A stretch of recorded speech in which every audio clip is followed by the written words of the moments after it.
जोङो दिनै स्निथि गुरुदेव कालिचरण ब्रह्म बान्था 2025 बे बान्थानि थाखाय सासे बिजाथि जोङो सायख'बाय।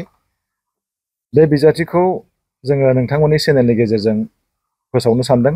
बिथांनि मुङानो जाहैबाय प्रफेसार अच्युत सामन्ता। बिथाङा Kalinga institute of social sciences बिनि फाउन्डार आरो Kalinga institute of industrial and technology बेनिबो फाउन्डार।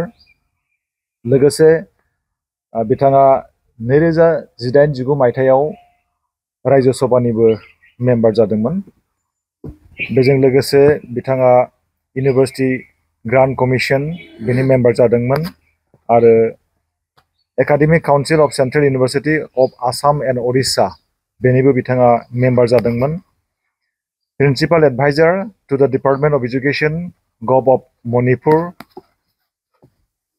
आरो बेनि अनगायैबो बिथाङा सासे ग्रेट एडुकेटर, फिलान्थ्रपिस्ट, सशियेल एक्टिविस्ट।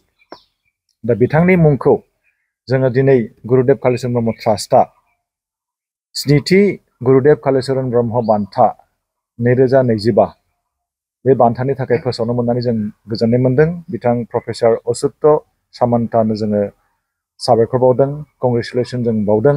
आरो जोङो बुंनांगोन मोनसे बान्थाखौ सायख'नायाव जोंहा माखासे प्रसिडिउर दङ। गिबियावनो जोङो पेनेल बोर्ड मेम्बार सायख'यो।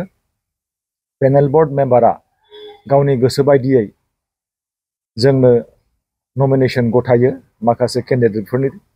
आरो जोंनि ट्रास्टनि गाइडलाइना बेनो जे जाय कैंडिडेटखौ बिथांमोनहा सायख'गोन बियो धोरोमाव कनफाइन नङा, जायखिजाया धोरोमनिबो जानो हागौ, जायखिजाया रिजननि, जायखिजाया हारिनि जानो हागौ।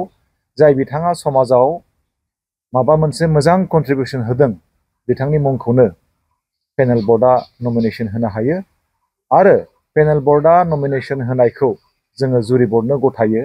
जुरि बोर्डआ मोजाङै नायबिजिरनानै सासेनि मुंखौ जोंनिसिम दैथायहरो आरो बेखौनो जों दिनै एप्रुभेल होदों। जोंहा गोजोननाय मोनदों, जोबोरै जों गोजोननाय मोनदों।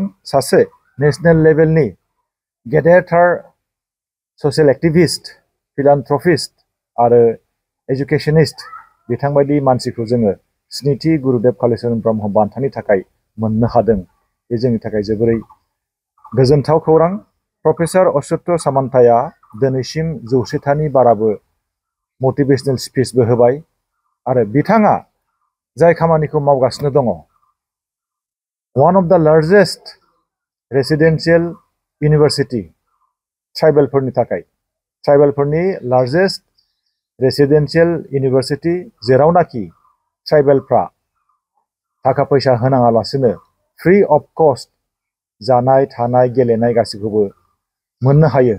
बे जोंनि थाखाय आरोबाव देरसिनथार मोनसे गेदेरथार खौरां जे बिथां सामन्ताया ट्राइबेल माहारिनि थाखायदि एसेबां गेदेरथार खामानि मावदों बेखौ जों दिनै बाख्नायनांगोन।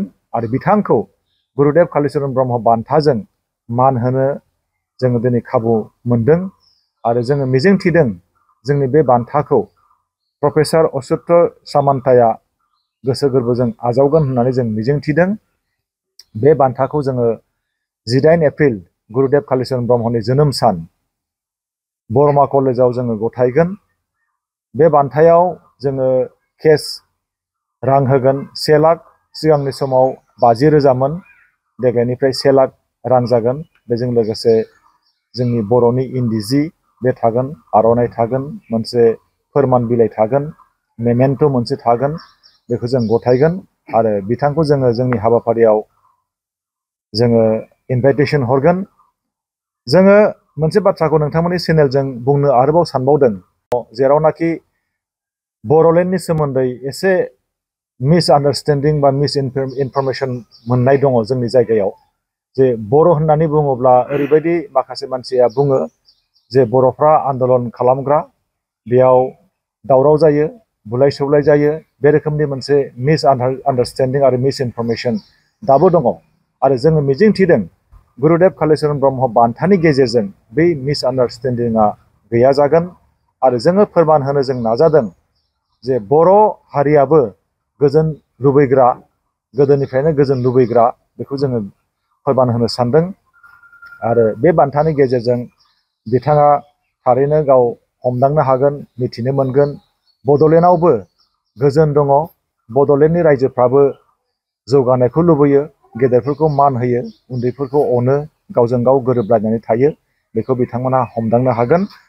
दा बेखौनो आङो बुंबाय जे गुरुदेब कालिचरन ब्रह्म ट्रास्टनिफ्राय पेनेल बर्डनि मेम्बार साफ्रोमनिसिमबो साबायखर बावदों, लोगोसे जुरि बर्डनि साफ्रोमबो बिथांमोननिसिम साबायखर बावदों, आरो साफ्रोमबो रायजो राजाफोरनिफ्राय जोङो जाय अननायखौ मोनदों, बे अननायखौ लानानै जोङो गोजौआव जोङो थांबाय थागोन, बेखौ जोङो नोंथांमोननि सिगाङाव जोङो बुंथिदों।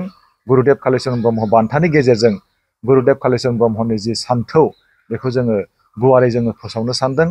आरो गुरुदेब कालिचरन ब्रह्मआ दिनै आसाम सोरखारजों मिथिजाबाय, आसाम सोरखारा गनायथि होबाय गुरुदेबनि हाबा मावनायखौ। 18 एप्रिलखौ आसाम सोरखारा रेस्ट्रिक्टेड हलिडे हिसाबै फोसावखाबाय। बे समाव आङो साफ्रोमबो मिडिया नोंथांमोननिसिम साबायखर बावदों।